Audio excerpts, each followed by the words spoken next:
Sabunçu rayonunun Zabrat və Məmmədli qəsəbələri arasında Kürdəxana təcridxanasına gedən yol kimi tanınan ərazidə yerləşən gölün bir hissəsi qurudulub. Vaxtilə avtomobil yoluna qədər uzanan gölün ərazisi son vaxtlar hektarlarla kiçildilib.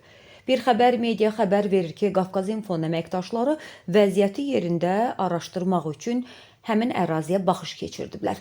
Müşahidələr zamanı gölün xeyli hissəsinin qurudulduğu və həmin ərazidə tikinti işlərinin aparıldığı müəyyən edilib. Lakin bunun hansı qurum tərəfindən, hansı əsasla və hansı icazə ilə həyata keçirildiyi barədə ictimaiyyətə açıqlama verilməyib. Son günlər güclü yağışlardan sonra baş verən su basma halları isə məsələni yenidən diqqətə gətirib.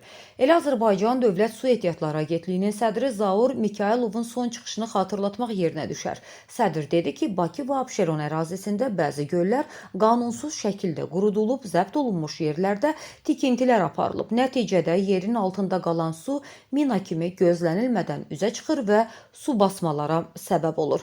Ərazidə gördüyümüz mənzərə ilə əlaqədar agentlik yanında suların istifadəsinə və mühafizəsinə Dövlət Nəzarəti Xidmətinə sorğu ünvanlanıb. Qurumdan cavab olaraq bildirilib ki, Zabrat 2-də yerləşən sözgedən gölün qurudulması insan fəaliyyətinin nəticəsidir. Onu da öyrəndik ki, hazırda daxil olmuş məlumat əsasında Sabunçu rayon polis idarəsində hər tərəfli araşdırma aparılır. Göl Sabunçu rayon ərazisində yerləşdiyindən qurudulan yerdə aparılan işlərin Sabunçu rayon İcra Hakimiyyətinin müvafiq razılığı əsasında həyata keçirildiyi iddia edilir. Lakin İcra Hakimiyyəti tərəfindən məsələ ilə bağlı bildirilib ki, gölün qurudulmasının qarşısını almaq məqsədi ilə qurum tərəfindən mübarizə tədbirləri həyata keçirilir, bir sıra işlər görülür.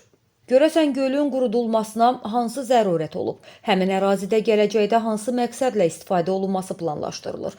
Aparılan tikinti işləri üçün verilmiş icazənin hüquqi əsasları nədən ibarətdir?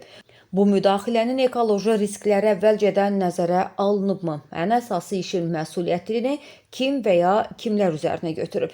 İnanırıq ki, lazımi qurumlar tezliklə bu suallara cavab verəcəklər. Təbii ki, o vaxta qədər göl tamamilə yoxa çıxmasa.